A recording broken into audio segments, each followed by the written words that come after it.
Happy with Giridhari পরিবারে আমার সকল বন্ধুকে স্বাগত। শ্রীকৃষ্ণের জন্মাষ্টমী চলে গিয়েছে, সামনে 15 দিন পরে রাধাষ্টমী আগত। এই রাধাষ্টমী সম্পর্কে আজকে কিছু কথা আমি তোমাদের বলবো।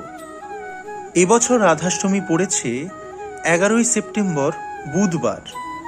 এই দিন কি করবেন, কিভাবে পুজো করবেন এবং এই দিন কিভাবে আপনি ব্রত রাখতে পারেন তা নিয়ে কিছু কথা আমি এখন আলোচনা করব।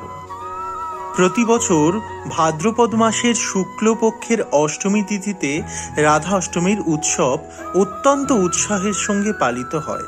ধর্মীয় বিশ্বাস অনুসারে ভাদ্রপদ মাসের শুক্লপক্ষের অষ্টমী তিথিতে রাধারানীর জন্ম বার্সানায়। রাধা অষ্টমী রাধা জয়ন্তী নামেও পরিচিত। এবছর রাধা অষ্টমীর দিনে রবি যোগ তৈরি হচ্ছে। এই বিশেষ উপলক্ষে ভগবান কৃষ্ণ ও রাধারানীর বিশেষ পুজো করার প্রথা রয়েছে। উপবাসের সংকল্প এবং শুভ ফল লাভের জন্য পূজা করার কথাও বলা হয়েছে। আসুন জেনে নিই রাধা অষ্টমীর তিথি, শুভ সময় এবং যোগ সম্পর্কে।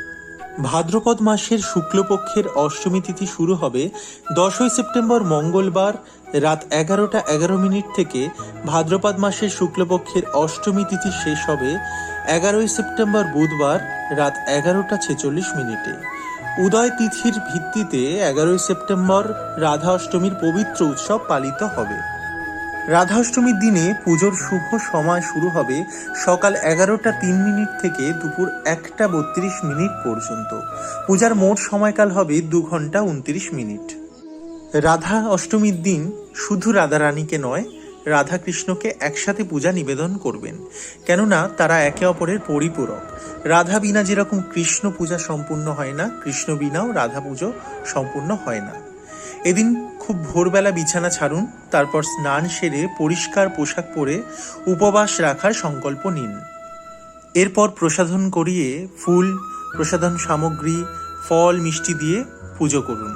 শ্রী রাধিকার মন্ত্র জপ করুন, শেষে আরতি করুন এবং পরিবারের সদস্যদের মধ্যে প্রসাদ বিতরণ করুন। আপনারা জন্মাষ্টমীর যেভাবে পূজা করেন ঠিক সেইভাবেই রাধাষ্টমীর পূজা করবেন।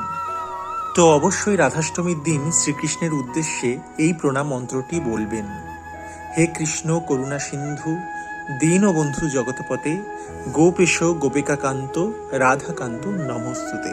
এবং শ্রী রাধিকার উদ্দেশ্যে বলবেন: তপ্ত কাঞ্চনা গৌরাঙ্গিং রাধে বৃন্দাবনেশ্বরী বৃষাভানুসুতে দেবী তং প্রণামামি হরিপ্রিয়ে। তো বন্ধুরা, যারা জন্মাষ্টমী করেছেন অবশ্যই চেষ্টা করবেন রাধাষ্টমী পালন করার, কেননা জন্মাষ্টমী করার পর যদি রাধাষ্টমী পালন না করা হয় তাহলে জন্মাষ্টমীর ব্রতের সম্পূর্ণ ফল পাওয়া যায় না। তো অবশ্যই চেষ্টা করবেন শ্রী রাধিকাকে সেই দিন সুন্দর করে শৃঙ্গার করে রাধিকার পূজা করার, অবশ্যই রাধাকৃষ্ণকে একসাথে পূজা করার। তো আজকের ভিডিওটি এখানে সমাপ্ত করছি। সকলে ভালো থাকবেন, সুস্থ থাকবেন। রাধে রাধে।